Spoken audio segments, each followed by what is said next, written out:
మీరు ఎవరికి చెప్తారు? ఎవరికి చెప్పాలంటే ఇప్పుడు ఏం చెప్పలే, ఇంకా బీజేపీ డిక్లేర్ చేయలే కదా క్యాండిడేట్. సో అంటే ఇంకా ఎలక్షన్ దగ్గర పడుతుంది, ఇంకా మన బీజేపీ డిక్లేర్ చేయలేదు కదా. ఇట్లున్న పోతుంది పోటీ, 3 పార్టీల మధ్య ఉంటుంది, 2 పార్టీల మధ్య ఉంటుంది. 2 పార్టీల మధ్యలోనే ఉంటుంది. ఏ పార్టీ? టీఆర్ఎస్ ప్లస్ కాంగ్రెస్. బీజేపీ ఇంకా బీజేపీ థర్డ్ వస్తుందో వాళ్ళు పెద్ద ఎత్తున మనం మేము గెలుస్తామని చెప్పుకుంటారు. ఎవరైనా వస్తే వాళ్ళే చెప్పుకుంటారు, మేము చేస్తున్నాము ఇక మేమే వస్తాము అని చెప్పుకుంటారు. ఇక ఇప్పుడు 9.5 బీఆర్ఎస్ పార్టీని చూసిళ్ళు, 2 ఏళ్ల నుంచి కాంగ్రెస్ పార్టీని చేస్తుంది. ఏ ప్రభుత్వం అభివృద్ధి చేస్తుంది అనుకుంటారు? ఏ పార్టీ? కాంగ్రెస్ అయితే హామీలు ఇచ్చింది, ఏమి ఇప్పటిదాకా అయితే ఏం హామీలు నెరవేర్చలేదు. ఇక పబ్లిక్ ఇంకోటి హైడ్రా తెచ్చి కూడా చాలా ఇబ్బంది అయిపోయింది. పేద వాళ్ళకు చాలా చాలా అంటే ఇబ్బంది అయిపోయింది. డ్రైనేజీలు, నాలాలు, చెరువుల పునరుద్ధరణ మొత్తం అట్లనే ఉన్నాయి. హైడ్రా అని చెప్తున్నారు, క్లీన్ చేస్తున్నాం, అది ఇది చేస్తున్నాం, కానీ మొత్తం ఒక అర్ధగంట వర్షం వస్తే మొత్తం రోడ్లు ఎట్లా అయిపోతుంది అంటే ఒక వాగులకనే అయిపోతాయి. ఏ ఏరియానే వర్షం వచ్చినప్పుడు మొత్తం కొట్టుకుపోతాయి అంతే. మరి అప్పుడు నాయకులు వచ్చి ఏమన్నా ఎప్పుడు వస్తారు వాళ్ళు? టైం దొరికినప్పుడు వస్తారు. ఇప్పుడు ఎలక్షన్ ఉన్నాయి కదా, అందరు వస్తారు. ఇప్పుడు ఎలక్షన్ అయితే ఎవరు రారు. ఇక మేము పోతే కూడా వాళ్ళకి రానియారు. వాళ్ళు వేసినాం రానియారంటే వాళ్ళు ఏం చెప్తారేమో. బయట ఉన్న వాళ్ళు అయితే మేము పోతామంటే ఉండు టైం ఉంది, లేదు సార్ వస్తాడు సార్ అంటే ఇక దిగి ఎలక్షన్ అప్పుడు వాళ్ళే వస్తారు. ఇక వాళ్ళే వస్తారు పబ్లిక్ దగ్గరికి. ఇప్పటిదాకా అయితే రాలేదు. తిరుగుతారు రోడ్ల మీద, కానీ ఇప్పటిదాకా ఇట్లా షాప్ల మీద ఇంట్లోకి అయితే రాలే ఇంతవరకు. ఇంకా టైం ఉంది కదా, విత్డ్రా చేయడానికి కూడా టైం ఉంది. ఇంకా డిక్లేర్ అది చేయరు పోటీలో ఉంటారు. 3 పార్టీలు అయితే బలంగా కొట్లాడుతున్నాయని వినిపిస్తున్నాయి, కానీ పోటీ అయితే ఇద్దరులోనే ఉంటదని నేను అనుకుంటున్నాను. అట్లా నవీన్ యాదవ్ పైన చాలా వరకు కొన్ని ఆరోపణలు వస్తున్నాయి. అవును. ఇటు కాంగ్రెస్ వాళ్ళు ఏమో వాళ్ళు మాగాండి సునీత సెంటిమెంట్ వర్కౌట్ చేస్తుంది అన్నట్టు ఆరోపిస్తున్నారు. సో మీకేమనిపిస్తుంది? ఇద్దరు క్యాండిడేట్ కరెక్టే. ఇది ఆరోపణలు ఇప్పుడు వస్తున్నాయి, ఇంతకు ముందు రాలే కదా. ఇప్పుడు వస్తున్నాయి నవీన్ యాదవ్ మీద, ఇంతవరకు రాలే కదా. మరి ఇప్పుడు ఎందుకు వస్తున్నాయి? మళ్ళీ ఎట్లుంటా నవీన్ యాదవ్ ఇక్కడ క్యాండిడేట్ అయితే మంచివాడే, ఎవరు పోయినా కానీ చేస్తాడు. క్యాండిడేట్ అయితే మంచిది, రివ్యూ చేసుకుంటాడు. క్యాండిడేట్ మంచిది, కానీ ఇప్పుడు కాంగ్రెస్ పార్టీ సరిగ్గా పని చేయట్లేదని కనిపిస్తుంది మాకైతే. అట్లా క్యాండిడేట్ మంచిది, క్యాండిడేట్ మంచిది. ఇబ్బంది బీఆర్ఎస్ అంటే అన్న ఇంతవరకు చూసినాం. బీఆర్ఎస్ ఒకవేళ మంచిగానే చేసింది ఈ కాంగ్రెస్ కంటే. ఇంతకు ముందు కాంగ్రెస్ ఉంది, వైఎస్ రాజశేఖర్ పీరియడ్ లో జబర్దస్త్ కాంగ్రెస్ ఉండేది. ఇప్పుడు రేవంత్ రెడ్డి సార్ వచ్చిన తర్వాత ఇబ్బందులు కనిపిస్తుంది. అట్లా మీరు ఎవరు పోటీ అయిపోతున్నారు? ఇక ఇప్పుడైతే చెప్పలేము. అది ఎట్లా చూస్తారు? బై ఎలక్షన్స్ వచ్చినాయి అనుకోకుండా ఎవరు గెలిచే అవకాశం ఉందంటారు ఇక్కడ జూబ్లీహిల్స్ కాన్స్టిట్యూన్సీలో? ఇక్కడ అయితే 50-50 ఛాన్సెస్ ఉన్నాయి అన్న. ఏ పార్టీకి? బీఆర్ఎస్ ఇంకా కాంగ్రెస్ కి. బీజేపీ అయితే చాలా కష్టం అన్న. సో ఎందుకు చాలా మంది 50-50 అనే ఛాన్స్ ఎందుకు వచ్చినాయి? ఎందుకు అంటే నవీన్ యాదవ్ ఆల్రెడీ తను లాస్ట్ 2 times ఓడిపోయారు. ఈసారి స్టేట్లో కాంగ్రెస్ ఉంది కాబట్టి వాళ్ళకి ఒక 50% ఛాన్సెస్ ఉన్నాయి.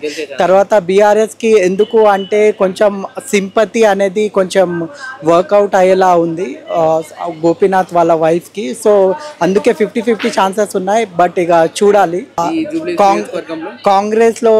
కాంగ్రెస్ని 2 years అయ్యి చూస్తే, ఒక 2 years బ్యాక్ నుంచి మనం చూస్తే అంత ఇంపాక్ట్ అయితే ఏం లేదన్న నిజం చెప్పాలంటే. ఎందుకు అంటే ఇప్పుడు బై ఎలక్షన్స్ వచ్చినాయని కొన్ని ఫండ్స్ అయితే రిలీజ్ చేసిర్రు రీసెంట్గా. అంతకుముందు అయితే ఒకవేళ ఆయన ఎమ్మెల్యే ఎక్స్పైర్ అయ్యకముందు అయితే ఒక్క ఫండ్ కూడా అంటే ఏ ఫండ్ రిలీజ్ చేయలేదు మా ఏరియాకి, జూబ్లీహిల్స్ కాన్స్టిట్యున్సీ. తను ఎట్లా అయితే ఎక్స్పైర్ అయ్యారో ఆ తర్వాత మినిస్టర్స్ రావడం కానీ, ఆ హడావిడి చేయడము, ఆ ఇన్ఫ్లుయెన్స్ అంటే మేము ఏదో చేస్తున్నాం హడావిడి అని చూపిస్తున్నారు. కాబట్టి ఆ గ్రౌండ్ లెవెల్లో అయితే పెద్దగా ఇంపాక్ట్ చూపించలేదు, ఏ ఇంపాక్ట్ లేదు. ప్లస్ వాళ్ళు చెప్పిన ఏదైతే 6 గ్యారంటీలు ఉన్నాయో అది కూడా పూర్తిగా ఓన్లీ ఆ ఫ్రీ సర్వీస్ బస్సు తప్ప ఏది ఇంప్లిమెంట్ చేయలేదు వాళ్ళు. అంటే ఓవరాల్గా ఈ స్టేట్లో ఎట్లా చూస్తారు కాంగ్రెస్ పార్టీ? సరే జూబ్లీ నియోజకవర్గం అంటే బై ఎలక్షన్ వచ్చింది కాబట్టి చాలా మంది ఇటు నాయకులు వస్తున్నారు. ఓవరాల్ గా స్టేట్ వైడ్ ఎట్లుంది కాంగ్రెస్ పార్టీ? స్టేట్ వైడ్ కూడా అంతగా ఏం ఇంపాక్ట్ అయితే క్రియేట్ చేయలేదు. ఎందుకు అంటే ఆల్రెడీ చాలా డెబ్ట్స్ ఉన్నాయి తెలంగాణ పైన. వాళ్ళకి కూడా అంటే ఫండ్స్ లేకపోవడము, వాళ్ళు అంటే మేనేజ్ చేయలేకపోతున్నారు. ఎందుకు అంటే వాళ్ళు ఇది ఏమంటారు, పవర్లో రావడానికి అది ఇది హామీస్ ఇచ్చేసారు, బట్ వాళ్ళ దగ్గర ఫండ్స్ లేదు, ప్రాపర్ ఫండ్స్ వాళ్ళు మేనేజ్ చేయలేకపోతున్నారు. అందుకే ఏది ఇప్పుడు మనం లాస్ట్ టైం బీఆర్ఎస్ నుంచి ఇప్పుడు వరకు చూస్తే వాళ్ళు ఏది కొత్త బ్రిడ్జ్ కన్స్ట్రక్షన్స్ కానీ పెద్ద కొత్త రోడ్స్ కన్స్ట్రక్షన్స్ కానీ ఏది ఇనాగ్రేట్ చేయలేదు. పాతవి ఉన్నాయి దానికే ఇనాగ్రేట్ చేసిరు అంతేకాని కొత్తది అయితే ఏది ఇంప్లిమెంట్ చేయలేదు వాళ్ళు. ఇప్పుడు 6 గ్యారెంటీల ఎఫెక్ట్ ఏమైనా పడే ఛాన్స్ ఉంది ఇప్పుడు జూబ్లీ హిల్స్ నియోజకవర్గం? పడుతుంది అన్న. ఎందుకు అంటే ఫర్ ఎగ్జాంపుల్ ఇప్పుడు మన హైదరాబాద్లో చూసుకుంటే చాలామంది జూబ్లీస్ కాన్స్టిట్యున్సీలో చూసుకుంటే ఒక ఇల్లుకి 2, 3, 4 to 5 మెంబర్స్ టెనెంట్స్ ఉంటారు. వాళ్ళకి కరెంట్ బిల్ ఫ్రీ అని చెప్పారు, ఎలక్ట్రిసిటీ బిల్. అది ఏ విధంగా ఇంప్లిమెంట్ అవుతుంది వాళ్ళకే తెలుసు. ఓన్ ఇల్లు అన్న, ఇప్పుడు ఓనర్ ఒక దగ్గర ఉంటాడు, దాంట్లో 5 tenants ఉంటారు. ఓనర్ పేరు పైన ఒకటే మీటర్ ఉంటుంది, మిగతా అన్ని సబ్ డివిజన్గా ఉంటాయి. ఒక దానికి ఫ్రీ వస్తుంది, మిగతా 4 tenants అయితే పే చేసుకుంటారు కదా. ఇబ్బందే కదా. ఇప్పుడు మీరు 1,00,000 మందిలో 10,000 మందికి ఇస్తే 90,000 మందికి ఇవ్వట్లే కదా మీరు. దాన్ని ఎట్లా చూస్తారు? ప్లస్ అది ఏమంటారు 4,000, 6,000 చేస్తా అన్నారు. ఫిజికల్ హ్యాండిక్యాప్ ఉన్న అది చేస్తా అన్నారు. విడోడ్ ఉన్న వాళ్ళకి అది కూడా అసలు ఇంప్లిమెంట్ చేయలేదు అది. ప్లస్ ఎవరైతే స్టూడెంట్స్ ఉన్నారో వాళ్ళకి స్కూటీ ఏదో ఇస్తా అన్నారు 65,000, 75,000. అది ఒక్కరు కూడా రాలేదు ఇంతవరకు. మళ్ళీ ఎలా తీసుకుంటారు? ప్లస్ ఇంద్రమ్మ ఇల్లులు అన్నారు, ఇల్లు ఉన్న వాళ్ళకే ఇల్లులు వస్తున్నాయి కానీ లేని వాళ్ళకైతే అస్సలు రాలేదు. మేబీ వాళ్ళ కార్యకర్తలు, కాంగ్రెస్ వాళ్ళ కార్యకర్తలు అయి ఉండి వాళ్ళకి వస్తున్నాయేమో తెలియదు కానీ ఇల్లు లేని వాళ్ళకైతే అస్సలు రాలేదు. ఉన్న వాళ్ళకి 2 ఇల్లులు ఉన్నాయి ఆల్రెడీ, అయినా వాళ్ళకే వస్తున్నాయి, వేరే వాళ్ళకైతే రావట్లేదు.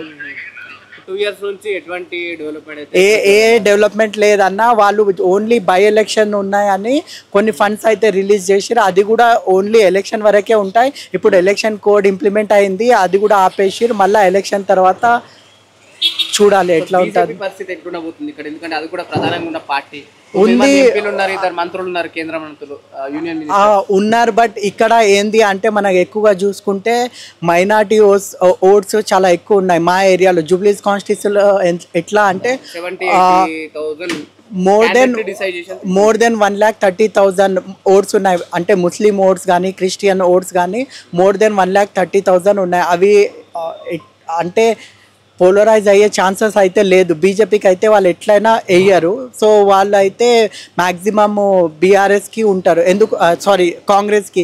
ఎందుకు అంటే ఇక్కడ ఎంఐఎం క్యాండిడేట్ అయితే లేరు ఈసారి. సో ఆ ఓట్స్ ఎంఐఎం ఓట్స్ కూడా కాంగ్రెస్కి షిఫ్ట్ అయిపోతాయి. సో అందుకే బీజేపీకి అయితే కొంచెం తక్కువ ఛాన్సెస్ ఉన్నాయి.